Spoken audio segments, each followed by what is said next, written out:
maanta garoonka aadan cadde wax shaqo ay kama socoto dadkii ka duulayay iyo dadkii soo degayana waxa ay leeyihiin cid u adeegta sida aad arkaysaan muuqaalada iyo sawiradan dadkii ka duuli lahaa garoonka aadan cadde waxa ay ag fadhiyaan boorsooyinkoodii dadkii ka soo degayay waxaad arkaysaan in maamulkii diyaaradaha ay u adeegayaan oo ay boorsooyinka u soo qaadayaan sidoo kale waxa la leeyahay cid baakinta diyaaradihii iyo cid runway-ga ku toosisa oo waxaad arkaysaan qof isxilqaamay oo qamiis wata in uu diyaaradihii sidaas leeyahay booskii shaqaalahana uu galay shaqaalihii waa ay gadoodeen waxa ayna sameynayaan banaanbax kadib markii in badan oo kamid ah shirkadu ay ku amartay in ay shaqada ka baxaan oo ay ruqsay yihiin dhanka kale markaan eegna garoonka halkan aad arkaysaan waa bartamaha garoonka aadan cadde runway-ga meel u dhow waxa lagu shubayaa saxaro iyo kaadi laga soo shubay musqulaha diyaaradaha garoonka ka dega waa hadde runway-gii waxaad arkaysaa marka sidaas loo sawiro diyaaradihii inay muuqdaan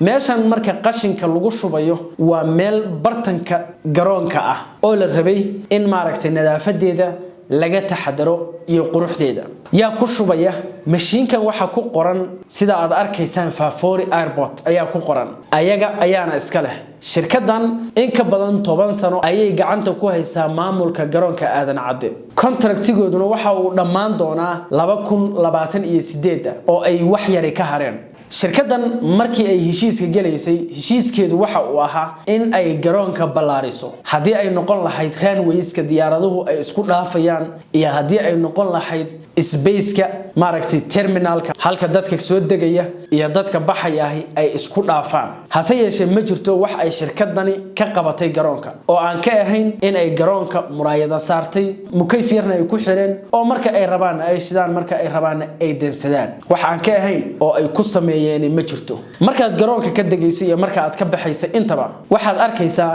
in dadkii internationalka ka soo degay iyo dadkii localka ahaa ay hal meel ka wada degayaan markay baxayaan sidaas si la mid ah ay maaragtay hal meel ka wada baxaan muddo ka badan 10 sano oo ay gacanta ku haysay shirkadani waxay ahayd in wax qabadkeeda si toos ah loo arko dhaqan xumadan iyo akhlaaq xumadan garoonka dhexdiisa maaragtay bulaacada lagu daadinayo ee ah in saxaradii iyo maaragtay kaadidii laga keenay diyaaradaha lagu dhex shuba garoonka oo wax proof cad ah oo aan u baahnayn cadeymo kale u baahnayn ah oo aad arkaysaan in sidaas la sameeyo waxay wararka qaar sheegayaan mas'uuliyiinta ugu sarreysa garoonka qaar kamid ah warbixin inay ka soo saareen oo shirkadan lagu amray in ay ka dhaafaan gudaha garoonka ee saxarada iyo kaadida lagu shubayo laakiin taa bedelkeeda afka loo buuxiyay kadibna iska aamuseen waana sida caadiga ah ee lagu yaqaano mas'uuliyiin badan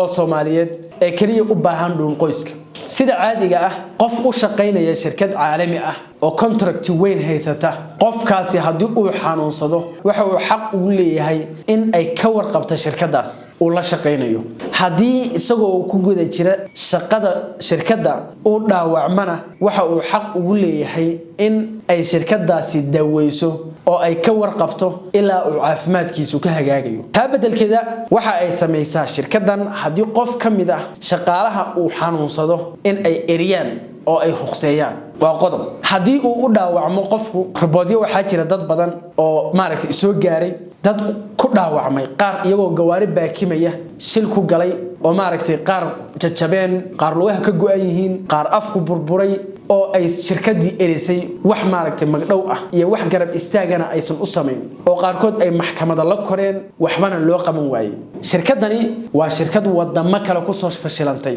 maalinkeeda ayaan sheegi doonaa oo carabaabi doonaa halkanse waxay u joogtaa marka ay aragtay in cid la hadlaysa iyo cid ka war celinaysa hadalkeeda hadal soo dul saaraysa inaysan jirin marka ay aragtay ayay ku dhiiratay inay shaqaalihii maalinka rabtana ay buriso oo aysan jirin wax isbedel oo ay garoonka ku sameynayso dhanka kale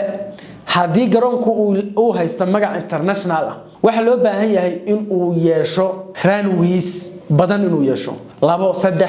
ugu yaraan 2 in uu yeesho maanta ma jirto diyaaradaha Soomaaliya aadan cadde ka baxaya ama ka degaya hal diyaarad baa baxaysa inta diyaaradaasi ay jidka ku sii jirto mid kale ma soo degi karto waxyaabihii la rabay in ay sameeyso oo ay shirkadan hormarisana taa ayaa qayb ka ahayd mana aysan sameyn sidoo kale garoonka aadan cadde hal jiho ayay diyaaraduhu uga soo degaan sida caadiga ah hawada ama dabayshu marba dhinac ayay ka imaadaa marba dhinac ayay u socotaa garoomada caalamiga ah diyaaraduhu hadba waxay la jaan qaadaan halka dabayshu ay u socoto ama ay ka imaanayso oo labada dhinac ay ka soo kala degaan laakiin garoonka aadan cadde hal dhinac ay diyaaradu markastaba ka imaanaysaa mararka qaarna riski iyo shilal ay arintaasi sababi kartaa dhanka kale waxa ay soo gaaraya shirkadu shaqaalahan ay eriyeyso in ay ka damacsan tahay in ay shaqaale kale ajaanib ku bedesho kuwii yacni Soomaaliyeed muwaadiniinta aha in meesha laga saaro kuwa ajaanib ah oo Turkiga ka soo shaqo tagay in ay halkaan ku bedesho oo wixii shaqaalahani ay qaban lahaayeen ay qabtaan hadaba 2028 contractigooda ayaa ku eg waxaana dhici karta in loo siyaadiyo oo maaragtay shirkadan waana sida ay u badan tahay in contractiga mar kale loo saxiixo oo waqti kale ay qaadato ayaa dhici karta iyadoo marka caqabadahaasi ku haysa garoonka aadan cadda iyo bulshadii meesha ka shaqeysanaysa ku haysata aysan jirin cid maaragtay arintaasi ka hadlaysa